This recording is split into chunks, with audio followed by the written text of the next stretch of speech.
அட என்னங்க வாரம் ஆனால் கரெக்டாக மீன் வீடியோ ஒன்று போட்டுடுறீங்க அப்படின்னு கேட்குறவங்களுக்காக நாங்கள் டெய்லி மீன் சாப்பிட மாட்டோம். இருந்தாலும் மீன் வீக்லி ஒன்ஸ் கண்டிப்பாக இருக்கும். இங்கே துபாய் வந்ததுக்கப்புறம் என்ன மீன் எல்லாம் வாங்குறீங்க, எது வந்து நல்லா இருக்கும், எது ஃப்ரைக்கு நல்லா இருக்கும், எது குழம்புக்கு நல்லா இருக்கும்னு சொல்லிட்டு இந்த மாதிரி நிறைய டிஎம்ஸ். இந்த மீனோட ஹிஸ்ட்ரி பற்றிலாம் எனக்கு சுத்தமாக தெரியாது. ஒரு காலத்தில் இந்த மீனே பிடிக்காத ஒரு ஆளாக தான் நான் இருந்தேன். இப்போ இங்கே துபாய் வந்ததுக்கப்புறம் தான் ஓரளவுக்கு இந்த வீக்லி ஒன்ஸ் அந்த மீன் வந்து இருக்குது. இங்கே நான் என்ன வந்து மீனெல்லாம் வாங்குறேன் அப்படின்றத மட்டும் உங்ககிட்ட ஷேர் பண்ணலாம் அப்படின்னு சொல்லிட்டு.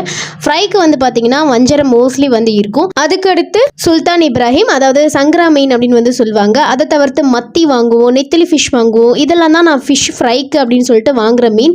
குழம்புக்கு வந்து பார்த்தீங்கன்னா அந்த சின்ன சின்ன பொடிசு மீன் அந்த மாதிரி வந்து இருக்கும். அது வந்து கொஞ்சமாக வாங்கிக்கிறது. இவ்வளோதான் எனக்கு தெரிஞ்ச மீனே. நீங்கள் வந்து மீனெல்லாம் வந்து நல்லா சாப்பிடுவீங்க. உங்களுக்கு மீனோட ஹிஸ்ட்ரி ஃபுல்லாக தெரியும். எந்த மீன் எதுக்கு நல்லா இருக்கும் அப்படின்னு வந்து தெரிஞ்சா எனக்கும் கொஞ்சம் சொல்லுங்க. தெரியாத நிறைய பேருக்கு யூஸ்ஃபுல்லாக இருக்கும். மறக்காம கமெண்ட் பண்ணுங்க. அன்னைக்கு லஞ்சுக்கு வந்து பார்த்தீங்கன்னா நண்டு கிரேவி அண்ட் ஃபிஷ் ஃப்ரை.